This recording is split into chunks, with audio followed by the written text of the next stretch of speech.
Pemirsa apa kabar? Kini Anda tengah mengikuti Warta Berita PTS tanggal 12 Maret.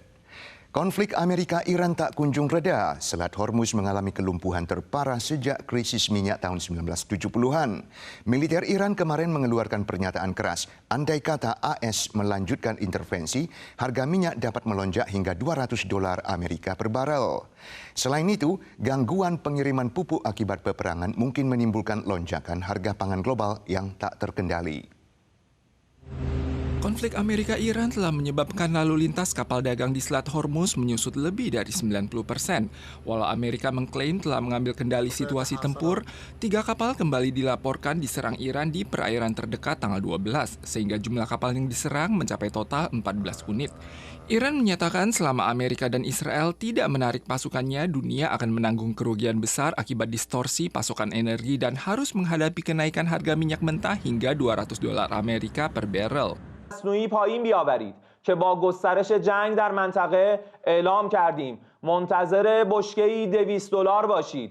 Donald Trump menegaskan kembali bahwa tentara Amerika telah melumpuhkan angkatan laut dan udara Iran. Namun kendati video yang dirilis tentara Amerika menunjukkan bahwa frekuensi serangan rudal dan drone Iran telah menurun lebih dari 80%, tembakan balasan di garis depan tetap berkecamuk.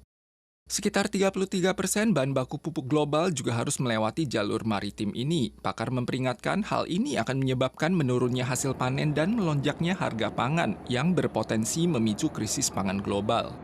Menanggapi hal ini, mulai minggu depan pemerintahan Trump akan melepaskan 172 juta barel minyak mentah selama 120 hari untuk menstabilkan harga minyak. Jepang dan Jerman juga akan menyusul. Di saat komunitas internasional berupaya untuk mencegah agar perang tidak menyebabkan perekonomian global kolaps, Iran merilis video tanggal 11 mengklaim bahwa tentara Amerika tak sengaja menyerang sebuah SD yang menewaskan 150 jiwa saat melancarkan serangan udara ke sebuah pangkalan Angkatan Laut Iran tanggal 28 Februari. Mungkin karena informasinya sudah kadaluarsa. Masa berlaku undang-undang yang berkaitan dengan tarif resiprokal Amerika Serikat telah habis. Perwakilan Perdagangan AS mengumumkan pada tanggal 12, total 16 negara termasuk Taiwan dan Indonesia telah dimasukkan ke dalam daftar investigasi berdasarkan pasal 301 UU Perdagangan AS. Berita ini segera menyebabkan pasar saham Asia anjlok pagi tadi. Perwakilan Perdagangan AS mengumumkan akan meluncurkan investigasi putaran baru berdasarkan pasal 301 untuk memeriksa negara-negara yang menurutnya memiliki kelebihan kapasitas struktural. Investigasi ini menargetkan 16 negara, termasuk Taiwan, Tiongkok, dan Indonesia. Para ahli menunjukkan Mahkamah Agung AS baru-baru ini memutuskan Presiden Donald Trump tidak memiliki wewenang untuk memberlakukan tarif global. Trump kemudian melanjutkan kebijakan tarifnya dengan menggunakan pasal 122 UU Perdagangan dan kini menggunakan pasal 301 untuk mengulur waktu dan memulai penyelidikan. Sebagai tanggapan, UN Eksekutif menyatakan mereka telah berkomunikasi dengan Amerika memastikan dampaknya terhadap Taiwan akan minimal dan kondisi serta perlakuan istimewa yang telah diperoleh tidak akan berkurang. Kebakaran besar terjadi di distrik Yongkang, kota Tainan kemarin malam. Api yang ganas dengan cepat menyebar ke 7 toko karena lokasi kebakaran adalah bangunan-bangunan seng yang tergabung. Pak Sutri, pemilik salah satu toko sepeda motor terjebak dan meninggal, namun seorang pengasuh asal Vietnam berhasil menyelamatkan diri. Penyebab kebakaran masih dalam penyelidikan. Api berkobar dan melalap sebuah gubuk seng di distrik Yongkang, kota Tainan tanggal 11 malam. Api menjalar cepat dan melahap 7 toko di sekitarnya. Seorang PMA Vietnam di salah satu bengkel motor yang terbakar mendengar pemiliknya berteriak minta tolong dan bergegas keluar. Namun pemilik toko malah berbalik dan berlari menerobos kobaran api untuk menyelamatkan istrinya yang menderita stroke. Sesaat telah berlalu, namun ia tak kunjung muncul, menyebabkan PMA sangat cemas. 我不知道我在洗头，完了他就叫我，烧掉了，我就跑去外面然后他就跑出来，他就跑进去了。 Sebenarnya pemilik bengkel sempat menyelamatkan diri namun malah berbalik ke dalam untuk menyelamatkan istrinya. Petugas damkar mencoba mendobrak pintu tapi kobaran api terlalu besar. 他的意思就是叫我拉他的老婆，但是没有人，你没有什么东西，老婆通风啊，他就有开刀了，说气血管了。Saat petugas tiba, api telah menyebar ke 3 sisi. Setelah 1 jam upaya pemadaman, api berhasil dikendalikan. Namun saat membenahi lokasi, petugas menemukan bahwa Pak Sutri, pemilik bengkel motor, telah meninggal secara tragis. Deretan gubuk seng ini merupakan lokasi tabrakan pada Februari lalu yang melibatkan kasus mengemudi di bawah pengaruh narkoba yang berimbas pada toko dan mobil yang diparkir di sekitarnya. Tak disangka kini malah menjadi lokasi kebakaran yang menewaskan 2 korban. Penyebab kebakaran masih dalam penyelidikan.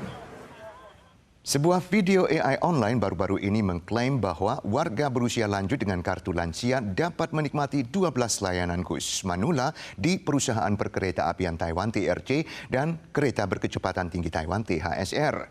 Kedua perusahaan telah mengeluarkan klarifikasi menekankan bahwa video tersebut berisi informasi fiktif dan palsu dan bukan kebijakan atau layanan resmi dan mengimbau masyarakat untuk tidak mempercayai atau menyebarkannya. 为了回馈全台长辈，并配合交通部最新的观光补贴政策所推出的真实红利。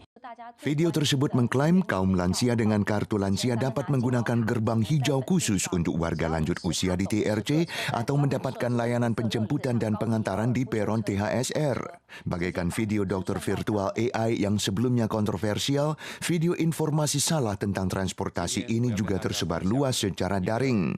TRC menyatakan warga lansia berusia 65 tahun ke atas memang dapat membeli tiket lansia dengan diskon 50%, tapi tidak ada gerbang hijau yang dirumorkan. Pakar keamanan siber memperingatkan dengan kemajuan teknologi, video palsu yang dihasilkan AI kemungkinan bertambah. Masyarakat harus memverifikasi informasi dari berbagai sumber dan menghindari penyebaran informasi palsu secara sembarangan. Peraturan yang berlaku saat ini menetapkan pejalan kaki yang belum memasuki penyeberangan pada saat lampu hijau sudah berkedip dilarang menyeberang dan pelanggar akan dikenakan denda $500 NT. Hal ini memicu reaksi negatif dan dinilai tidak ramah terhadap penyandang disabilitas. Untuk itu, Kementerian Transportasi dan Komunikasi merevisi undang-undang dari melarang dan mendenda menjadi mengimbau mulai berlaku 13 Maret. Pejalan kaki menyeberang saat lampu hijau menyala. Namun dewasa ini muncul perdebatan terkait pejalan kaki yang berupaya menyeberang dengan cepat saat lampu hanya menunjukkan sisa waktu 15 detik.